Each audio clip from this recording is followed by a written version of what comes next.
Hello, welcome to part 2 of Brockwell Lane's China Clay Dries layout. Right, well next day it's all been vacuumed off and quite a lot of it's stuck actually. I didn't think it would do, but so we've got a very overgrown look to the tracks, which is fine. It's what I was pretty much hoping for. I have highlighted that little track there with some of the white sand and put that ECC Land Rover on it. I've also put ECC on that sign up there using some name board lettering, plastic lettering. Forget who makes them, but something I've done for a while.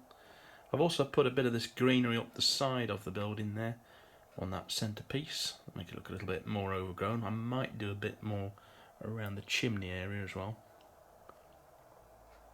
And I put a little fence down there, and I need to paint it's actually plasticine at the bottom I've used there. I will disguise that a little later on. I've found some of this stone paper, which is like embossed wallpaper in my spares, so I'm going to add a little bit of a wall along the back there, I think, just add a little bit more detail to the background. So just cut a little bit out like that, and that's going to go just over there to try and hide some of the back scene. So I think that blends in quite nicely with the stonework of the dries there. Right, we're now really starting to build up some of the textures on the Scenics. What I'm doing is using a lighter colour static grass on top of the quite green base that I've already put down. It's this one from WWS, and it's the dead grass, which is just adding a little bit. It's taking that harsh green away, and then I'm also adding a little bit of flock powder on top of this Woodland Scenics green colour, which is the fine turf. It just gives a nice texture when worked in with the static grass. Looks a little bit bushy in places, and I'm going to continue with that around various areas just to add a little bit of variation to the tones. I'm actually using hairspray to spray on top of the scenic grass, which I've already done, and then sprinkling on top the Woodland Scenics flock, and it seems to stick it down quite well. I'm squirting it quite close to the surface, giving it a good coverage. Just a little bit of flowering foliage around the layout as well. This is like strand, which you just put on top of the clump foliage and just stick it down, and it sort of gives this sort of look. A little bit like flowers. Just adds a little bit more colour. So there we go, the Scenics are getting to a stage where I'm happy with them. I like the end of the siding there and all the overgrowth, undergrowth at the end of the siding there, just to add a little bit of interest. Now I really need some trees on here, some overhanging sea foam or some thick clump foliage from Woodland Scenics. Unfortunately I don't have them at the moment. But I really want this layout to look like it's overgrown and it's surrounded by trees. So at some point I'll be able to get some of that and give it that impression, but so far I think it's okay.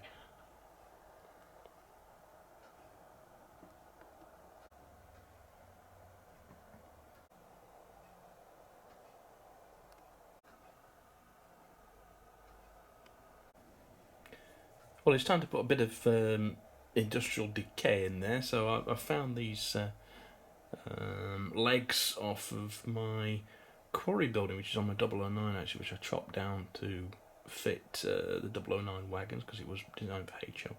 And I saved those, and they look a little bit industrial and rusty, so I put one of them over there. Let's say it was the base of an old water tank or something, but I'll touch that up with some rust. That just adds a little bit of history to the scene. And I've really gone a bit crazy with that structure. Added some McDonald's straws on there as well to make some pipes. And going to paint them rust colour now.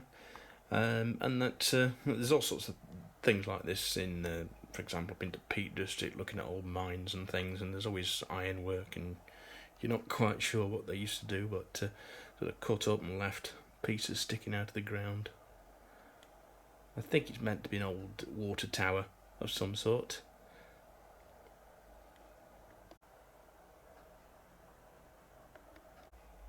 Bits of corrugated iron also added to the scene in various places.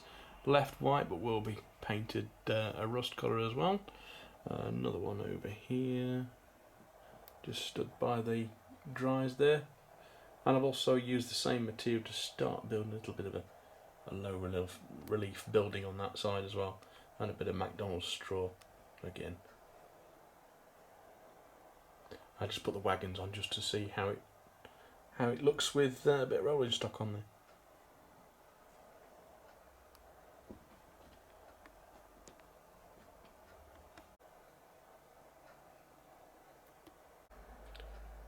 Well, I've painted the rusty ironwork a tan colour, humble tan, but I've also picked out some sleepers with brown just over the top of where they are, just to make it look like they're showing through the grass a little bit.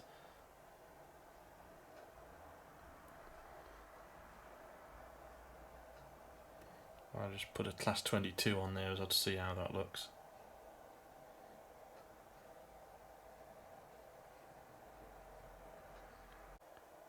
A little bit of brick paper in between the clay dries and that low relief building, and I've also started to paint this representation of a building this side as well, although I'm going to go over the top of that with a grey colour, and hopefully some of that rust will show through. Good top down shot, you can see where I've picked out some of those sleepers. And I think the little path there, which is just sprinkled with the sand, is quite effective as well.